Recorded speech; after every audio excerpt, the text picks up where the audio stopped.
Auto sector को पकड़ते हैं। चलो, ऑटो सेक्टर बहुत अच्छा सेक्टर है। आने वाले समय में आपको वाकई में अगर कहीं से पैसा कमाना है तो ऑटो सेक्टर में आप लगा सकते हो, ऑटोमोबाइल सेक्टर में। और इसमें भी जो ई व्हीकल बनाता है, ई व्हीकल के टॉप मोस्ट कंपनियों में किनका नाम शुमार होने वाला है? महिंद्रा का नाम। महिंद्रा ऑलरेडी ई व्हीकल बना रहा है। आने वाले समय में पेट्रोल, आपको भी पता है कि पेट्रोल महंगा होते जा रहा है ही नहीं, अवेलेबल भी नहीं है, एक दिन खत्म हो जाएगा। और प्रॉब्लम यह है कि चलो महंगा और सस्ता और एनवायरमेंट को खराब कर रहा है। In that case Mahindra company, Tata company, ये जितने भी कंपनियां आपको दिखाई दे रहे हैं ना, इनमें से बहुत सारी कंपनीज ई व्हीकल बना रही हैं। आने वाले समय में आप चार्जिंग वाले व्हीकल चलाओगे, आज भी चला रहे हो, बड़ी बात नहीं है।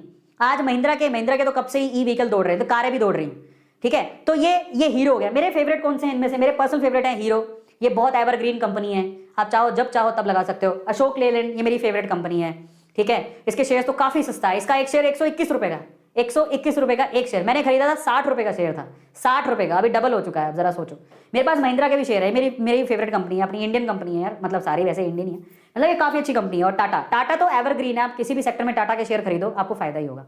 तो ये सारी ऑटो सेक्टर है, और इसमें से वो आप, और मारुति सुजुकी तो आपको पता ही है शेयर बहुत महंगा है, इसलिए मैंने नहीं खरीदा। मारुति सुजुकी का शेयर बहुत महंगा है क्योंकि वो डिमांड में बहुत है ना, सबसे बड़ा जो परसेंटेज है वो इसी कंपनी ने ले रखा है ऑटो सेक्टर के अंदर, तो इसलिए बहुत महंगा है। पर लीडर यही है, इसका शेयर बहुत महंगा है। इतने पैसे हो तो लगा देना, मेरे पास थे नहीं, मैंने कभी खरीदे नहीं। मेरा फेवरेट आपको बता दिया मैंने, किसमें लगा रखा? महिंद्रा में, टाटा में, इसके अलावा मैंने लगा रखा हीरो में, और ये शेयर महंगा है तो मैंने 3 में लगा रखा है। बाकी कंपनियां सारी अच्छी हैं, और ये सेक्टर, ये हाई रिस्क वाला सेक्टर नहीं, बहुत अच्छा है।